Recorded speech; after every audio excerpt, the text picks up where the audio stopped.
This teacher handed a student a jar before every class. He asked the kid to tap it every 15 seconds. He made a bet with a group of students who never paid attention. If they stayed quiet for the entire period, he would chug a whole carton of milk in one go. The students just wanted to see him throw up. So for the first time, they actually worked together. Whenever someone was tempted to cause trouble, the others stopped him right away. As time ticked by, the milk on the desk disappeared, and the notes on the chalkboard grew. The students didn't even realize what was happening. They had unwittingly paid attention through the entire class. Some even raised their hands to answer questions. Because of this one teacher, the worst class in school became the top honors class. But just when Mr. Clark thought he could keep teaching, he was fired. The reason? He refused the principal's plan to raise tuition. The parents wanted him to stay, but the principal insisted on letting him go. In the end, Clark had no choice but to leave for New York to look for a job. But reality hit him hard. Schools in the big city didn't want a teacher from the countryside. To stay close to the job he loved, he worked part-time while searching for an opening. One day, on his way to an interview, he saw a teacher arguing with a student. He rushed over to calm them down.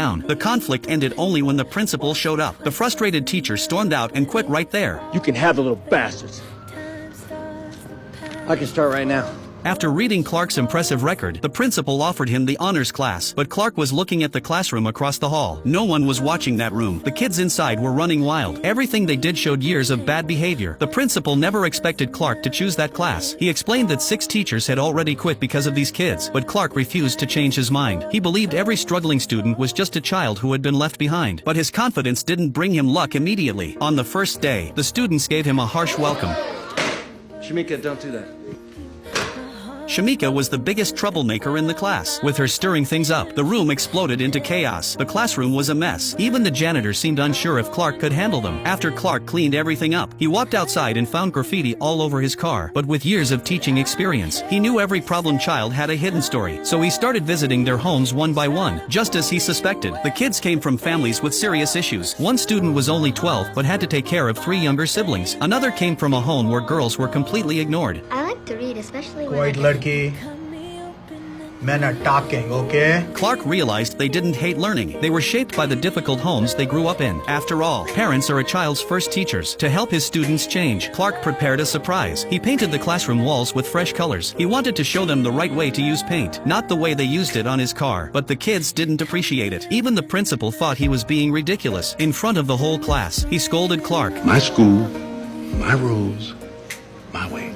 Clark had little authority to begin with. Being humiliated made it even worse. Shamika didn't give him any respect either. She was having fun with her friends, but the moment she saw Clark, she walked away. Their rejection hit him hard. At lunch, his students charged into the cafeteria like wild horses. They were nothing like the orderly honors class next door. These bad habits ran deep. A female teacher told Clark that he could quit if it became too much, but Clark wasn't someone who quit easily. He set new rules for the class. First, we are a family. Second, we respect each other. Third, we line up before and after class. But the kids were used to doing whatever they wanted. They ignored him completely. As soon as the bell rang, they rushed to the door, but the door was locked. Clark had shut it before class ended. With no choice, they formed a line, annoyed and impatient. When Clark looked away, Shamika slipped to the front. Once he noticed, he stopped the whole line. He reminded them that rules matter. If one person breaks them, the whole family takes responsibility. Pressed by her classmates, Shamika backed up for the first time. She was irritated, but she went to the end of the line. To Clark, this was a major win. He thought things were finally improving, but on Monday, he walked into school full of hope only to realize he was wrong. Everything he had worked on was destroyed. The mess in the room showed how hard they were fighting against the rules. It crushed him. No one admitted what they had done. No one finished the homework he assigned. Shamika even turned around with a proud smirk and whispered to her friend. Her defiant attitude pushed Clark to the edge. He stormed out of the room and hurried out of the school. For the first time in his teaching career, he thought about giving up. He vented to his friend. He was a teacher who believed in rational education, yet a group of kids made him lose control. He began to doubt his good intentions. Maybe not every student could be saved, but his friend encouraged him not to give up on his ideals over a few setbacks. Trying something new might lead to unexpected results. His friend's words inspired him. He called in the student who loved playing cards. He played poker with him and used the game to teach. It prevented resistance and helped review math through small bets. What number multiplied by itself gives you 36?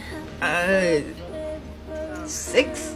It's good. Clark became even more certain. These kids weren't unwilling to learn. They were smart. So during the break, Clark pushed forward with even more confidence. Clark asked Shamika to teach him how to jump rope. But what looked simple was not simple at all. He failed again and again. He fell more than once. But through his actions, he showed his students that effort always pays off. However, the principal didn't approve of any of this. He called Clark to his office and scolded him. He said Clark ignored the honors class to play with the worst class in school. He claimed Clark would ruin the school's reputation. Clark refused to back down. He made a bet with the principal. 6 months from now, during the graduation exam, every one of his students would pass. I don't see how this is possible. When Clark went back to class, he told the students about this impossible goal. He said being looked down on feels like being struck by darkness, but being struck by darkness only means you are the light. If you want a future of your own, come up and light a candle. One by one, the students stepped forward and lit their candles. In that moment, they truly believed Clark could bring them a miracle. History class was far too boring, so Clark turned the lessons into rap lyrics overnight. He used music to teach them and swept away the dullness of the subject. The students quickly followed his rhythm. Everyone was fully engaged. Even the honors class next door envied them. He also used his breaks to tutor the weakest student in the class, and his efforts paid off. In the monthly exams, 90% of his students earned an A+.